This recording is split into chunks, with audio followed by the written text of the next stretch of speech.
Here we go. It's our third round of the morning, and it is between the winners of our two previous games, Joel Wapnick and Josh Sokol. You can see Josh, I don't think we mentioned it, Matt, with a tie in an earlier game.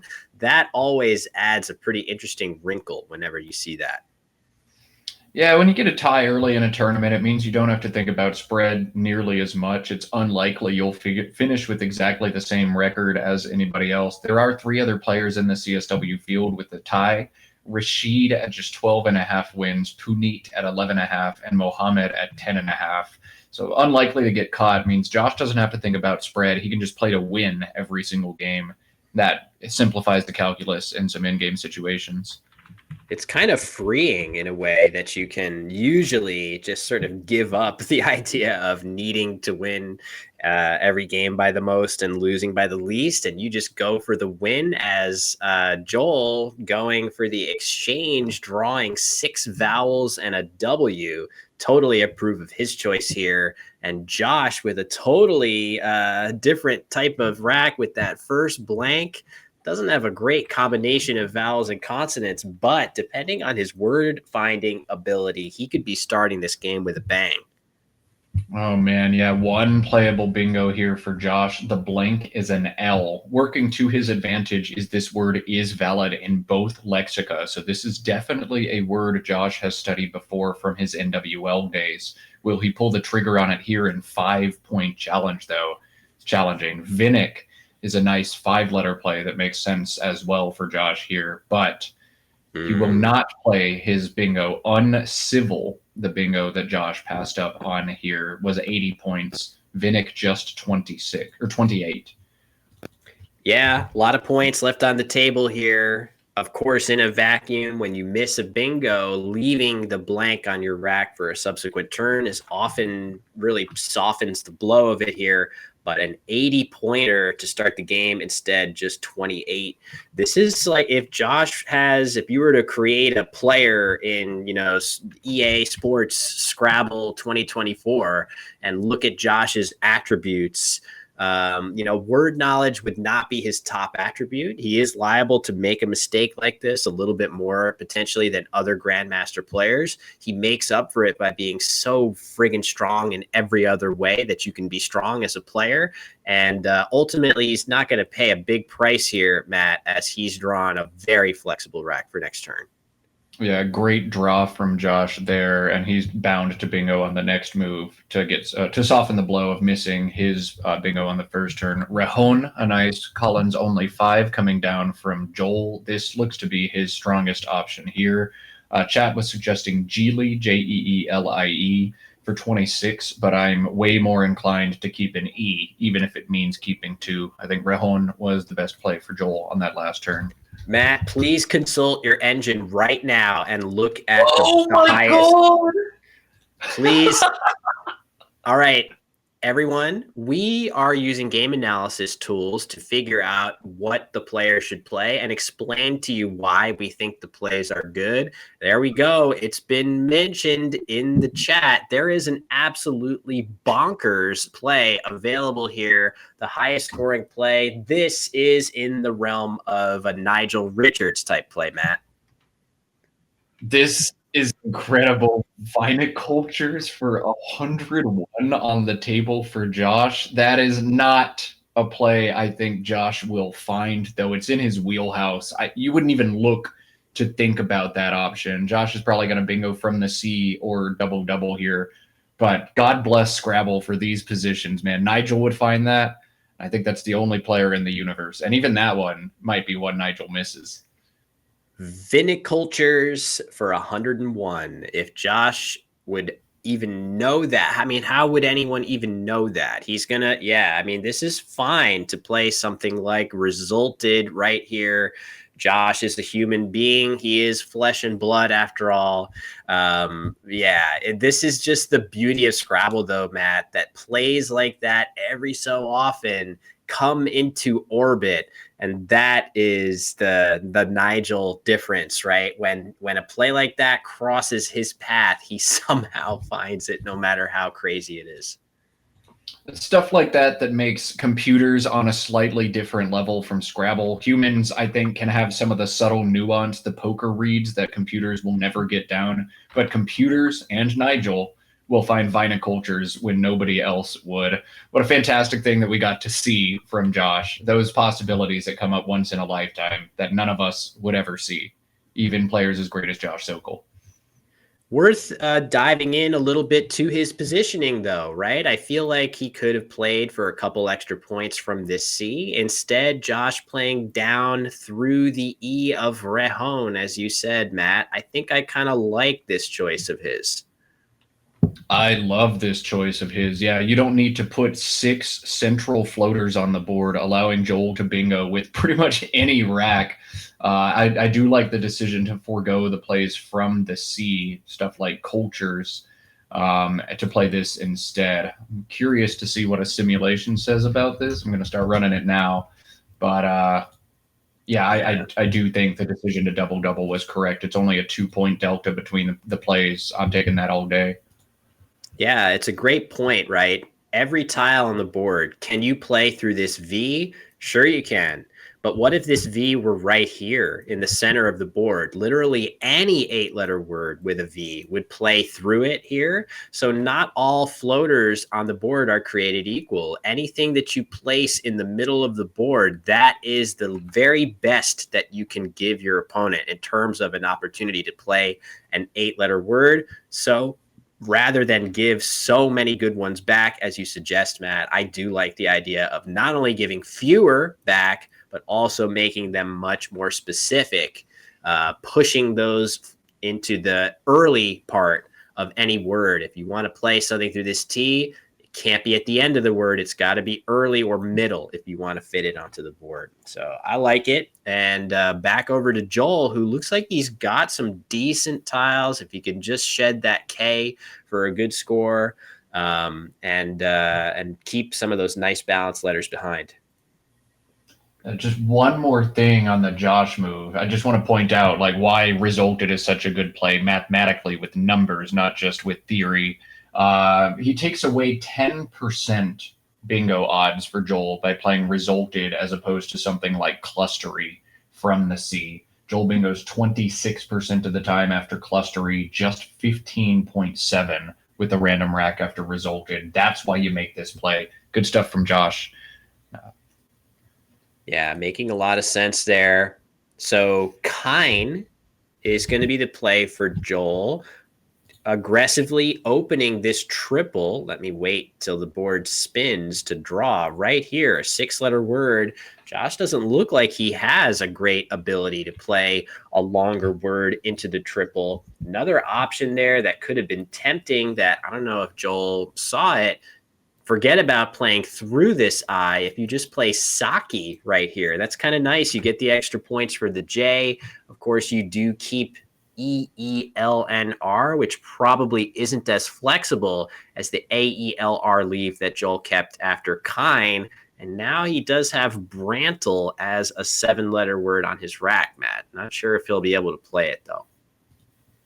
That last turn was so interesting for Joel, but I do think Saki or potentially even just plunking the K was a better option. Just plunking the K holds leaner, which hits a lot from the C in Vinnick and is going to force Josh to make a big sacrifice to obstruct.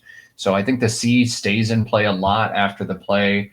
If you draw an S, you hit cleaners. If you draw an I, you hit Caroline. If you draw a D, you hit calendar.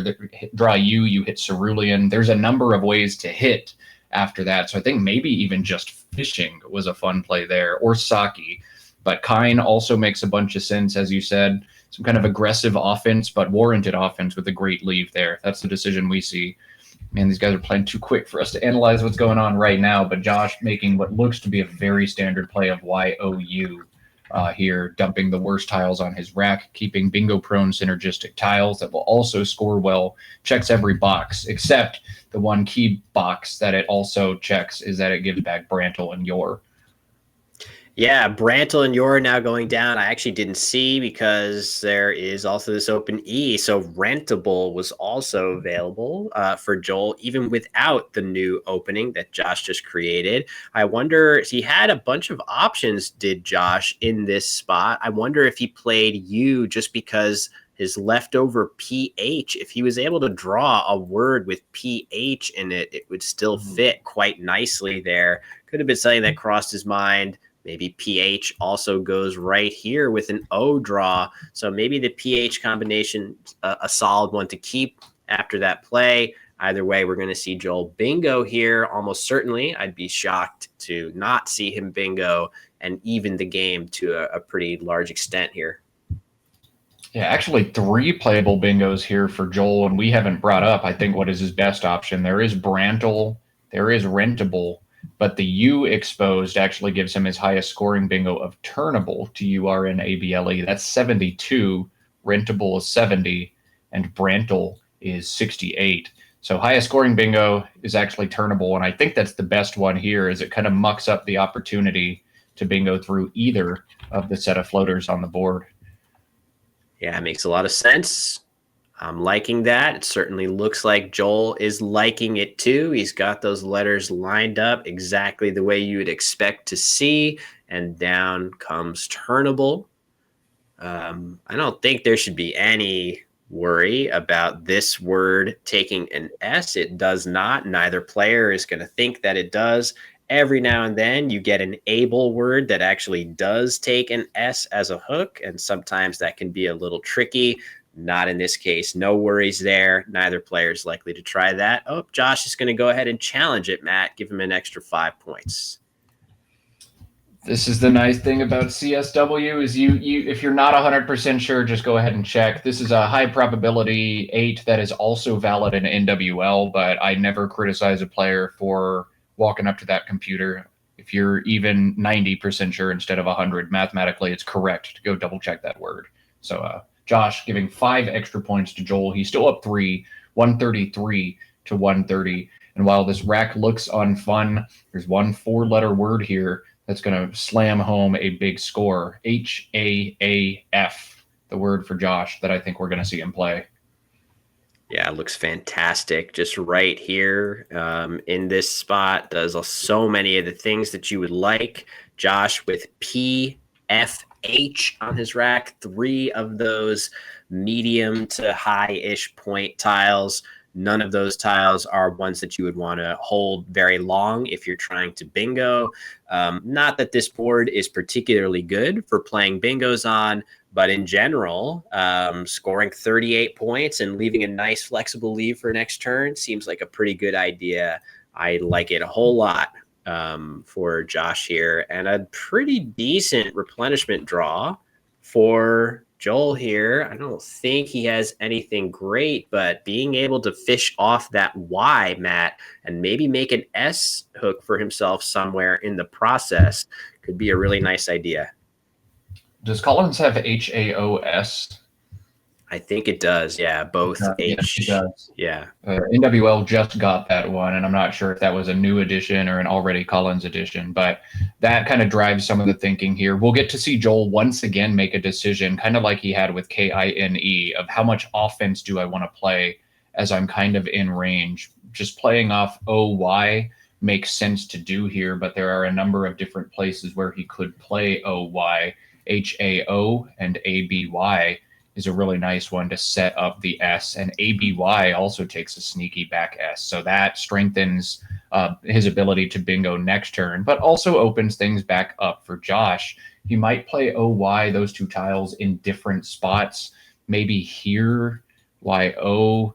There are so many different places for him to play those 2 tiles, or he can opt to not just fish here. He can opt to score a little bit more. ROOTY is a reasonable play too. That scores 28. Does open the board up.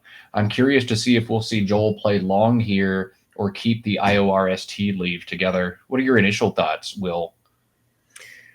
My thought is that just OY here looks really strong. I think this looks really strong because it doesn't give a ton back to Josh if it's not a bingo. I'm not sure I read very much into Hoff in terms of what other 3 tiles he's keeping. I just feel like on this board, I don't have a great S hook currently available, and I've got a place where I can thematically very naturally play OY and set myself up to draw a 7-letter bingo on a subsequent turn. Looks really natural to me. I'm not sure I would want to overthink it, but then again, I'm not in the gamers chairs there at the table actually playing the words. Yeah, and Joel Wapnick is a former world champion, so we always should try to glean nuggets of wisdom from how world champions approach positions like this. It's a complex one for sure, with a lot of options that make sense. I am very curious to see what a player like Joel Wapnick opts to do here.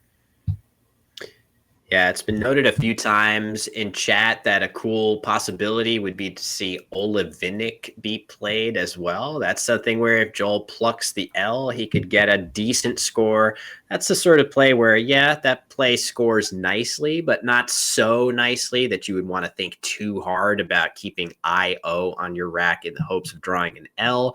If it found its way onto your tile rack, then all right, nice. Maybe I'm going to be playing that some of the time, but I wouldn't want to over-index on that play.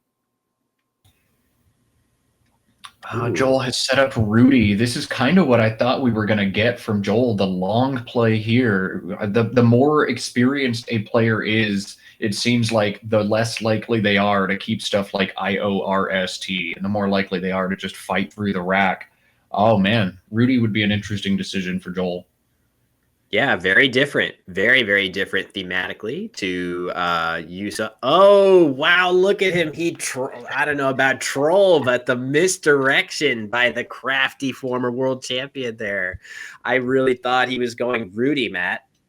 Faked me out for sure. All right, so OY is indeed the play for Joel. But again, OY is a play that newer, younger players just drop in 1 second. And Joel really did take his time on that turn, gave Rudy a lot of thought.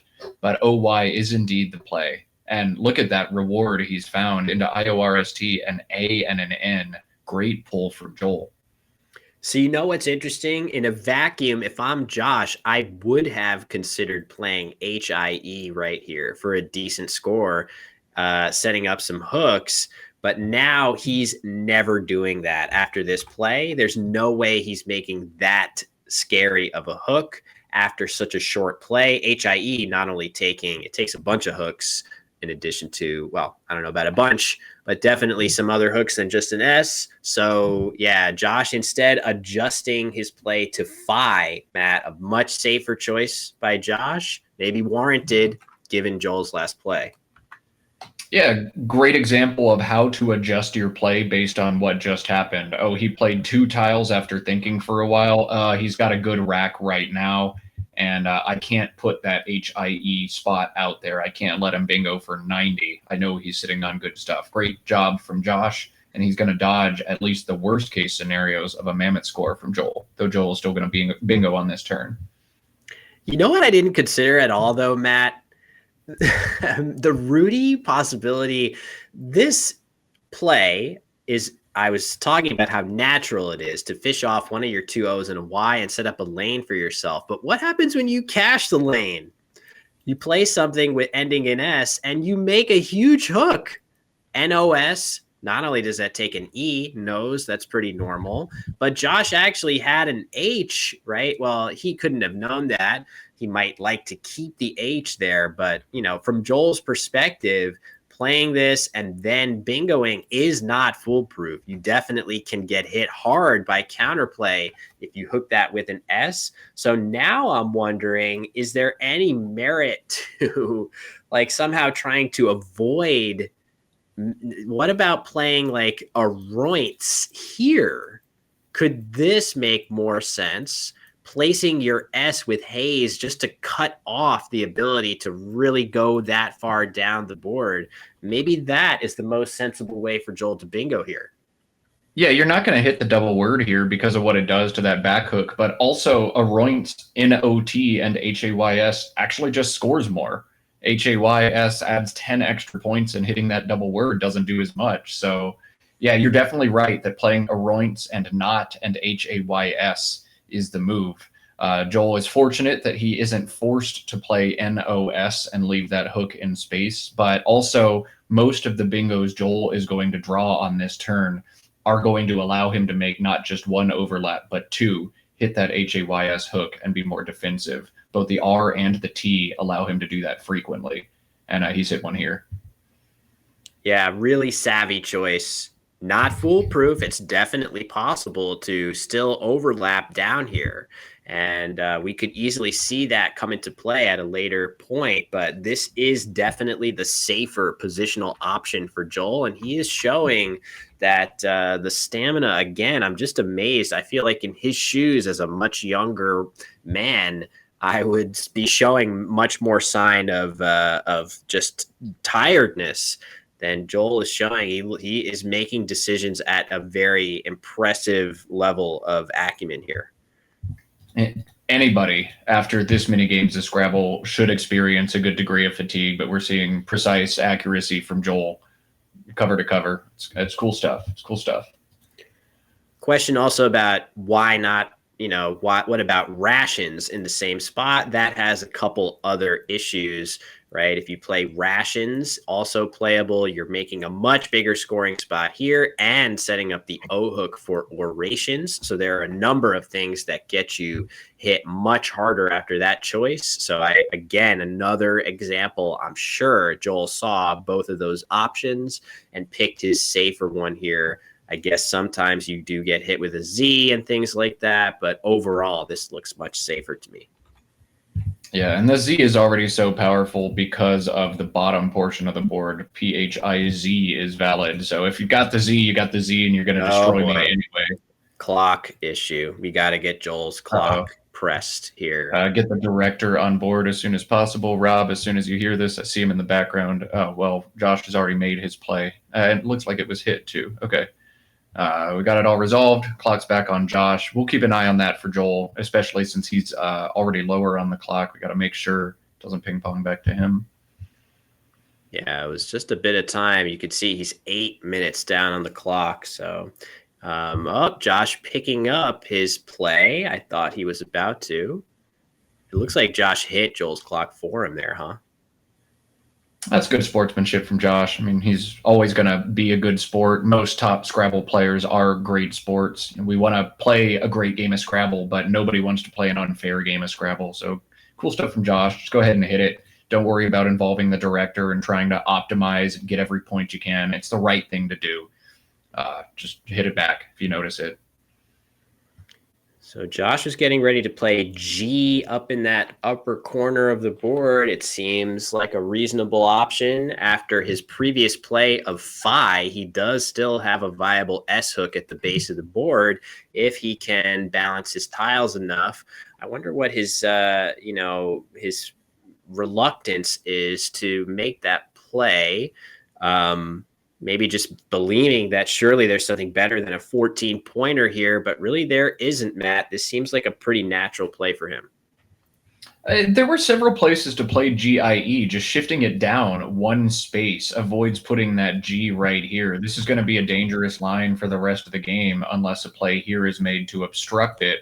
Josh probably doesn't want to make that. GIE also plays right here for an extra point. So Josh is trying to figure out, do I want the extra point? Do I want to put the G in space? Do I want to take away the triple word? There's a lot to think about. You're almost certainly going to play GIE, but you want to play it in the right spot. I think Josh has done that here, but you want to make sure, and given you can shape the board making, equivalent plays, otherwise speaking, make sure you do it right. I think this is right. I think I'm seeing the standings in Collins have been updated now. I had a question who's in first and second. It looks like Edakaro is back in first, but Joel in second and Josh Sokol in third.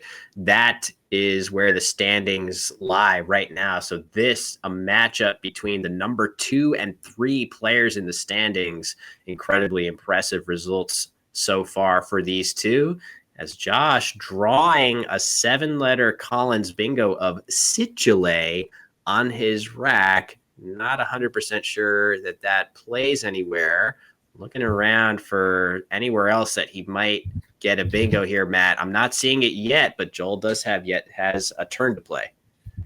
Yeah, nothing would play on this board right now, but Joel's play could potentially change that. I'm not seeing much that Joel could do that makes sense to open up a spot, and this certainly won't do that. Joel is opting to play Wig, keeping together the QU combination. MOW in the same spot was a lot of points, though. I wonder if Joel just didn't spot that. So one idea that might make Wig make sense over Mo, which I agree, it's hard to turn this down. One thought though, Matt, by keeping QUOM on the rack, you do set yourself up to play Quorum or Quotum through this U. That's a Collins only word, Quorum the normal word, but I believe Quotum a word as well. With any of these R's and T's to come in the pool, that could have been on Joel's mind. Instead, he's drawn a fantastic pick where he could play Quorum here, or maybe he's going to find something even better. Yeah, wow. It looks like Joel just has an incredible sequence in front of him of cash Quorum for a major score and then bingo with the blank and slam dunk into this game. So Joel thinking not just about this turn, but about next turn. That's really fantastic from him. And he has executed this plan to perfection, finding the R and a blank. Big swing in Joel's favor in this game. And Josh has a very challenging turn. Situle does not play. No bingos play. These are always such tough turns to fight through. Josh will have to decide if he wants to try to open the board a little bit more or if he's content fishing UT right here for 20 points. I think keeping the board controlled and scoring 20 is a reasonable approach here. Try to hit the PHIS hook next turn with the bingo makes sense. I think I'm fishing UT here, but Josh needs to take his time, make sure he doesn't miss any bingos first, make sure there aren't any other clever board opening plays. This is a turn that warrants a few minutes of his time. Yeah, he has those minutes to spend. I do feel like I think it's okay in his shoes here to pin some hopes on this S hook staying open. I think he can make an interior play here and reason that it's going to be really, really difficult for Joel to block this spot with a play that isn't a bingo of his own. He can continue to fish for a 7-letter word in that spot. Admittedly, if Josh eventually does play something with fives, it will potentially necessitate some counterplay opportunities. And oh boy, look at that choice by him. That is a very interesting one. There are E's that he can draw, but normally I would be hoarding that E here, Matt. I'm surprised by that choice. I get it. There are 6 E's and 4 A's still unseen, but just because I did get it doesn't mean I like it. I think UT is just too much to pass up here. If you do draw another E or another A, like it is what it is. But man, that was an interesting decision. And now look what you've got, Josh. These are the consequences of your actions. I hate it. Yeah, that went from just befuddlement to something darker pretty fast there. But hey, look, Josh has incredibly intricate rationale for his plays. I wonder, there is a possibility, given that Josh is Collins only, words that are unique to the Collins lexicon, word knowledge is not flawless. I wouldn't be surprised. Maybe he just doesn't know the T hook on this word. He might have felt like, well, I want to get some points on the interior of the board, but maybe he doesn't know that he could have just played UT in that spot. We have to acknowledge that as a possibility. And maybe he felt that that was a really easy scoring spot that he wanted to block now while he had a chance. Those are possibilities that could have been going through his mind there. But yeah, he does actually. I wonder if he's now agonizing over, is he going to try to play upfields, which seems like a pretty reasonable word to try, Matt. I certainly would be thinking about that pretty heavily. In fact, it's not in the dictionary. Wow, that's crazy. Upfield is good, but upfield is an adverb. It does not take the back S. So that could be a crazy I guess you'd call it a blunder, but like I would fall for that trap every time. Well, look at Joel's rack here. He does have Quorum for 54. He has Mosk for 78, and he has a bingo. Moresk plays for 68 on this turn. Joel is opting to play Mosk. He's going to cash it all in right now, score 78. Quorum is 54 and holds E blank. To me, this felt like one of the most obvious cases of, oh no, oh no, he's misdesignated the blank. He's made it an O. Oh my gosh. And Joel Wow. looks at the slip and says, forget it. Whoa. Stunning. Oh my gosh. That is a stunner. That hurts so much to see that happen. You just never want to see that. But there is a reason that we go through those procedural tasks of circling the blank. There needs to be a way to know what that letter is when you play something like blank ANDERS. You have to be able to know what that is. This is not the situation that we would normally need the blank designation. I think most of us would know MO blank QUE that our opponent means to put an S, but that is just not what you would want to see. And oh man, that is a huge unexpected break for Josh Sokol, Matt. Wow. That is just an absolutely killer mistake. And I mean, this is probably something Joel has done maybe once in his life ever before, but this is something we've all done probably once in our life before. I know I have misdesignated a blank before to comedic results, but that is not at all what we expected to see. And now Josh has just a crazy situation to address. Okay, Joel has Mosk for a bunch of points. He's seen it, and I know he's going to play it next turn unless I block it out or block it. But do I block it or do I set myself up in a completely different section of the board? This is now a very complicated turn from Josh. I think you have to take it away, though. Yeah, he's going to play full, which makes a lot of sense here. He just cannot allow him an immediate crack at that spot. This makes a lot of sense to block that big play that Joel previously had and leave him as passable a leave as possible to try to draw into a bingo right here. So brutal. Joel does have the ability to play Moresk, I believe, through Yep. this E. So that is going to be a consolation prize that I guess he's still going to see. But yeah, a very, very big swing in the game for sure. Yeah, we'll get Josh's score updated in just a minute, but Josh has a narrow lead in this game, 251 to 248. Joel does threaten the bingo.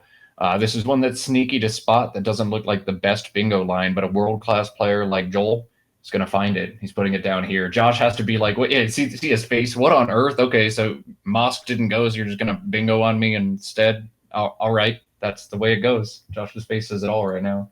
And Josh can't be too upset about this because remember, Josh didn't see the full rack that Joel had. He cannot have known two of the tiles that remained on Joel's rack there.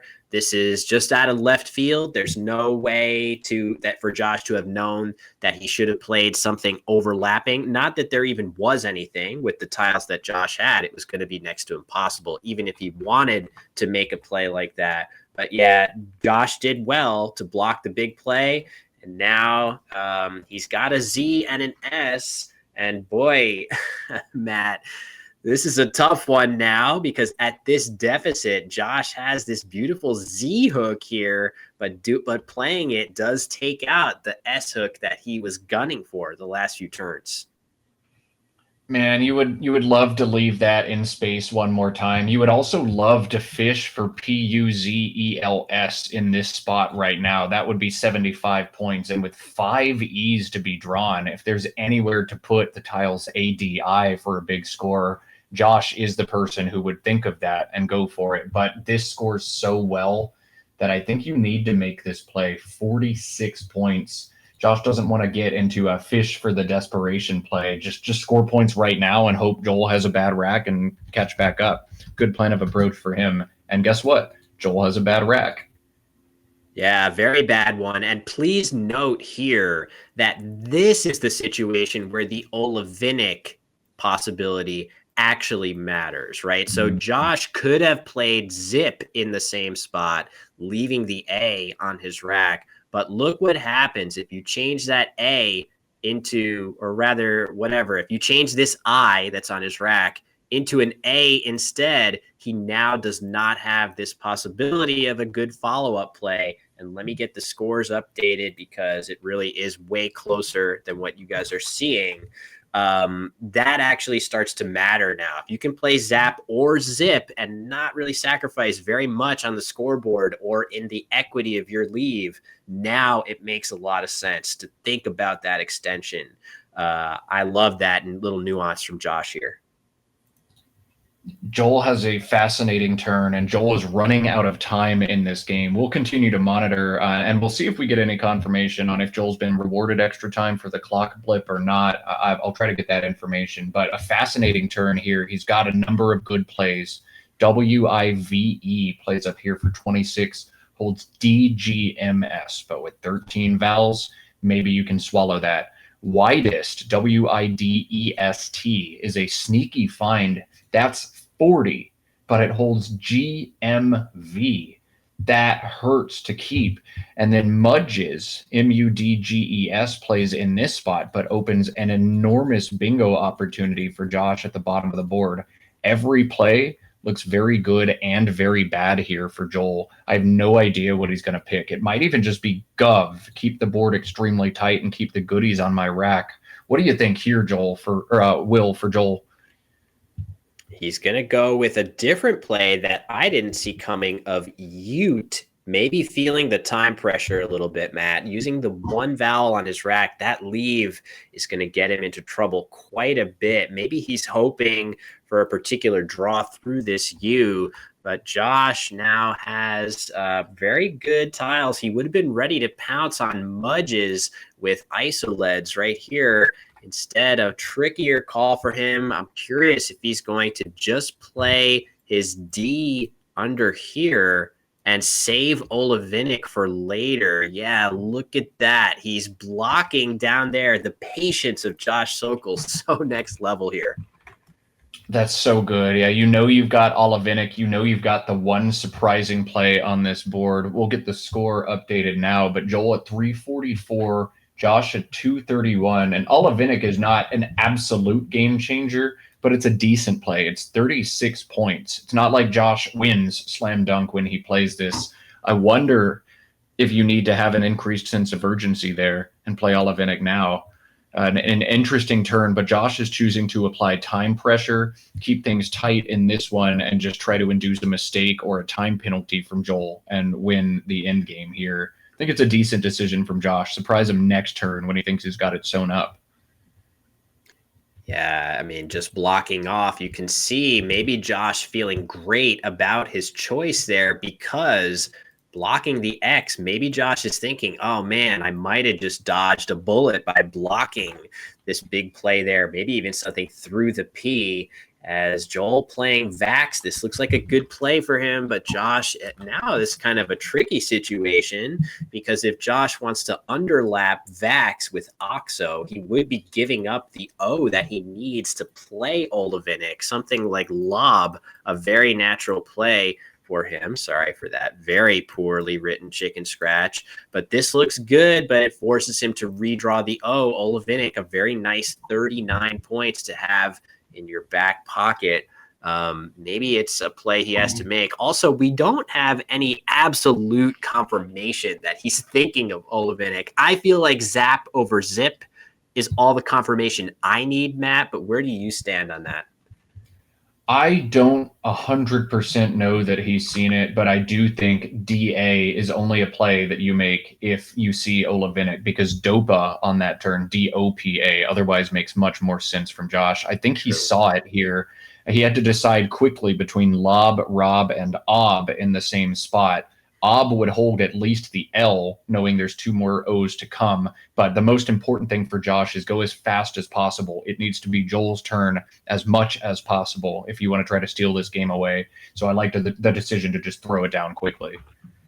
Yeah, that does make a lot of sense when you put it that way. And look at Josh's rack. So many nice bingo tiles. He wishes that he had a 7-letter word starting with one of those vowels, but he just doesn't here. He's so close, not only on the scoreboard, but on his rack to having a bingo that would just be huge for him in this game. And Joel is in such a pickle. Oh my God. It's just going to be brutal to see. He's got a lot of turns to navigate. Let's just see if he's able to do it accurately, at least with this play, Matt. He hasn't given Josh anything new, and he scored decently well, but I'm worried that that time pressure situation is going to play a huge factor now. Yeah, this is such an interesting position from Josh. You want to go as fast as possible and try to induce mistakes from Joel, but you also need to take your time and optimize this decision as much as possible. If your plan is to time rush Joel, push him over and make him botch this end game to try to steal it away, you want to play 1 or 2 tiles here and lengthen the game, give him an extra turn to possibly botch. Man, I don't know. He's got options to set himself up at the bottom of the board. Something like DE and males would set up the S underneath, but with one other S unseen, that's got to give Josh some pause. Does he want to take the game and bring it down to a coin flip? Do you have the S or not? I don't know if that's the right thing to do, and Josh has to think so quickly here. Looks like he might just play the E male at the bottom of the board. Wait a second. I don't think vax is a verb yet. Oh, he put the E there. He's so phony. So I don't think Joel has batted an eye at that, which makes total sense. We all know from living in the COVID era of being vaxxed and all of that stuff, but this is not valid yet, I don't think. I think it's coming into lexicons at some point, but not valid yet. So obviously, if that word is able to be played, it's an incredible choice by Josh. 38 points, setting up his S right here in an absolutely devastating way. But that is a shocker to see be played, and maybe he just did it as an honest mistake. Maybe it was just a crazy, like a fox play right there, Matt. Yeah, man. Wow. So what a swindle from Josh. The phony. And then he forces Joel in a time crunch to just do this. There is no rendings. Rendings is invalid. There is no bingo through that G for Josh. I thought he might just triple out here. But wow, what a swing in this game. And now Josh trailing 410 to 394, down just 16 points, 3 tiles in the bag. He's got to look at plays like rending, playing very long here and just trying to end this game as fast as possible. He's also got the opportunity to fish 1 or 2 tiles here with 2 big lines available. Josh has to make a snap decision here, though. You want to keep time pressure on Joel as much as possible. But look at the pull from Joel, too. He's pulled into status, S-T-A-T-I-C-E,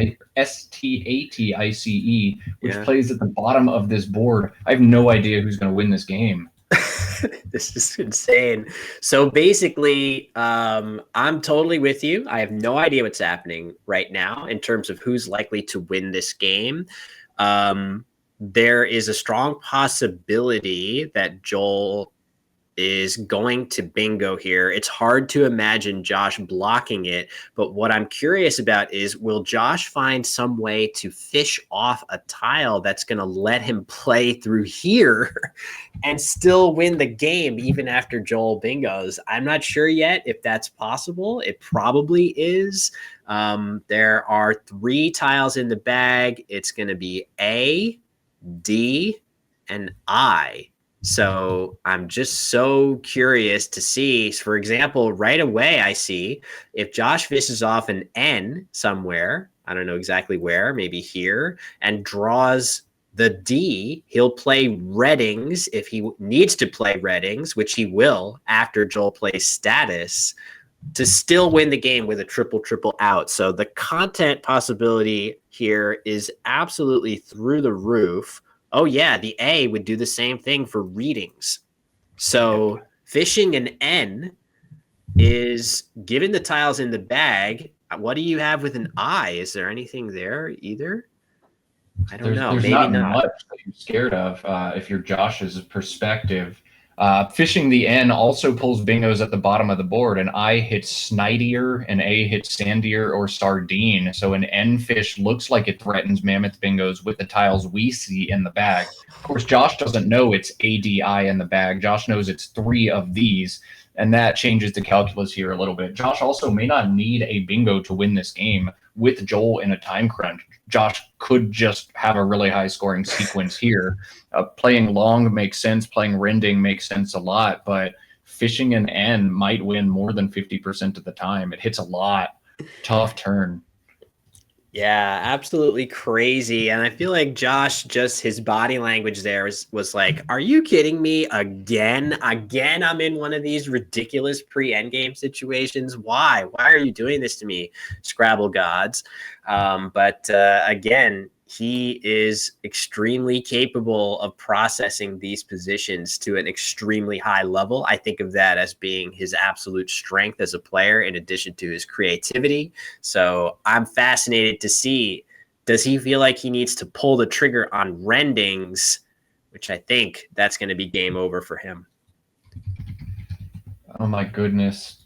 Such a complex decision here. Does he fish or does he bingo? It would be incredible if Josh fishes 1, Joel's forced to play status, and then Josh triples out. But Josh opting for the long play here, dinger. This makes perfect sense in most instances. It's just vulnerable to Joel's out bingos. These don't happen very often, but Josh just has to sit back in his chair and smirk. All right, it happened. I'm going to lose. Status for 69, the final play from Joel Wapnick. He's going to win this game 491 to 424. Yeah, absolutely crazy game. Joel, yeah, Josh rather is okay. He's going to challenge it, or yeah, I think he's just going to make absolutely sure. Joel Wapnick with a little bit of a cheeky grin. Oh, Joel didn't even need to get up there. Josh handled the challenge himself, and I'm sure the players are going to have a lot to say about this one. So maybe we should cut in. Absolutely. God, I did that once before in 4K. All right, so this is 74. So, 491 to 424. 2, 3, 4, 5, 10. Oh, so 496. Sorry. 496. Wait, 48. 484. I get 494. Hold on a second.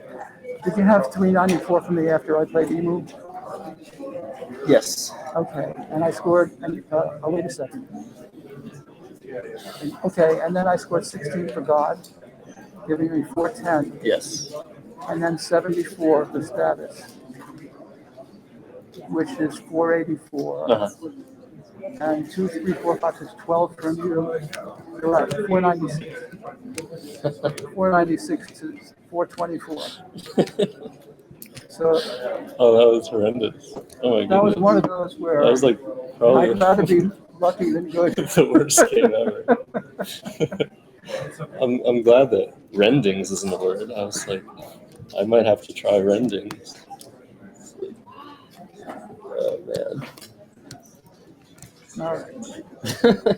So I missed it the first rounds. I was ready And to then play I missed the E Olivinic. over there. Yeah, and I saw Olivinic also. I was ready to play that. I was like, oh, well, he's setting up his O. I have to like block that with my own O. And I played this, and I'm like, wait, what is this? Did he have an E? He must have had an E. Like, you can't have not had an E. That was like So I think I have to play like Red first. Will or Anderson is something. probably going nuts. So. Oh yeah, We played. that was good content for sure.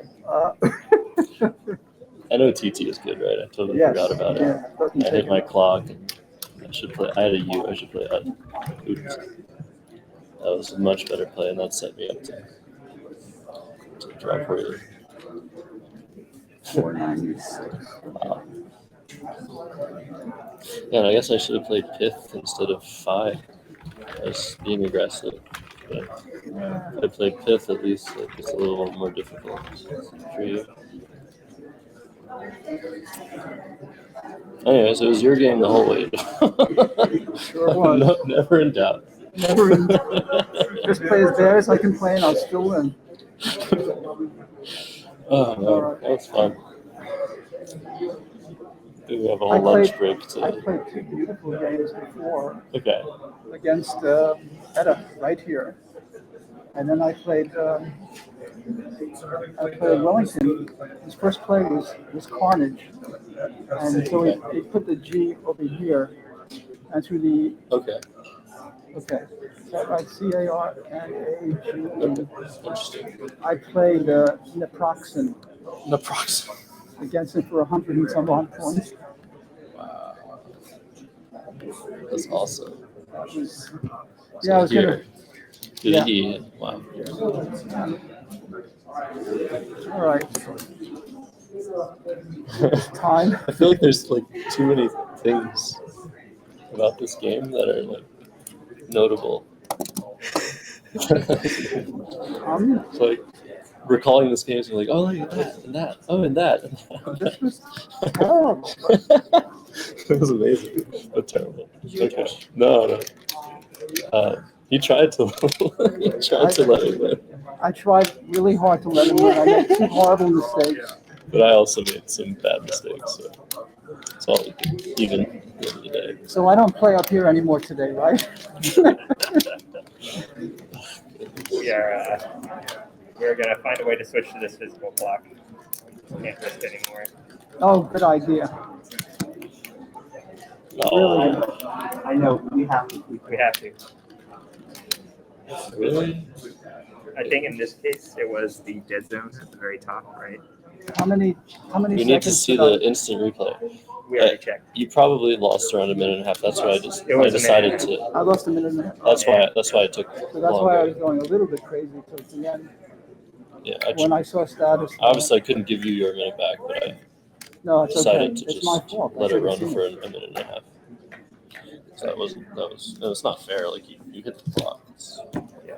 That being All said, right. Well, with players talking about the clock stuff rather than the post-mortem, maybe we'll kick it back into the booth and we'll see what we want to do about that at break time. But oh my God, Matt, that was an absolute crazy game. Just want to say, for those that are parsing out, who made the mistakes and whatnot, Scrabble's a tough game. This was actually a pretty well played game. Yeah, we saw a phony, but I feel like it was very plausible. We saw a blank be misdesignated. That is incredibly rare. Not that I don't want to call those things mistakes, but there are so many things that could go wrong over the course of a Scrabble game. Definitely want to give the players a little bit of grace in that regard.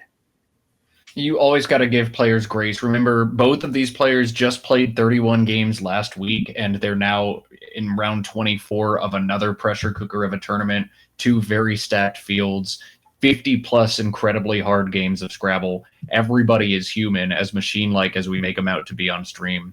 Still some high-level Scrabble played from both of these guys, but it just shows you. Oh, is go ahead. being told Josh is being told about vinicultures right now. You can see, look at his reaction. I don't know if we want to cut back down and just get an extra clip. Immediately. I'm just telling the people on the Immediately. street not to say anything until after he has one. Actually, it's Well, you can't really. Oh, I know that word though. You got to think of both extensions, not just. I was like, okay, Olivinik. Wow. We've been dealing with that stream and Oh my goodness. Oh, that's a once. Oh man, that's what I was telling people about Nigel, his finder pronoctated. I said, you might know the word somehow, but you're not gonna find it. You might know these crazy words that come up, but you're never gonna find them. So it's like, what's the point? What are we doing? Vinicultures. Oh Wow. my gosh. That would have been better than my naproxen by a lot. A little bit. Just don't sell yourself short though. You played it. Oh my god. Oh my. All right. Well, there you go, folks. People who were wanting to see Josh's reaction, looks like our director, Rob, let him know, Matt, and that's kind of an expected reaction. Yeah, you almost never get the ability to play a 12-letter bingo in a game of Scrabble. You'll get those, as Josh said, once in a lifetime. And he even knew the word, which is the most incredible part. But you don't even think to look for him. That would have been a Will Anderson video for sure. But alas, Viniculture not the play. Josh not the victor in this one. Yeah, he's still doing great overall in the standings. So, standings check actually is starting to stratify a little bit in Collins. You have the link to the standings in the pinned comment on this chat. Quick recap though, Edicaro remains in first place by virtue of his tiebreaker, 17-7 plus 1,400. But Joel Wapnick right there with him, also 17-7 after this win with a little bit lesser spread. And even after this loss, Josh Sokol remaining in third place for the time being at 15.5, 15 and a half wins for him. So again, we're going to have one more game from this division, the Collins division, before we switch back over to the North American focused WoW division after lunch break. And as I was this morning, I'm going to be joined once again by Matt Canik. So basically, Matt, that guarantees us 4 complete bangers that add to my backlog of YouTube videos. When Matt Canik's in the booth, it's going to be a banger. So stay tuned all afternoon and buckle up. We got 4 more awesome games coming your way.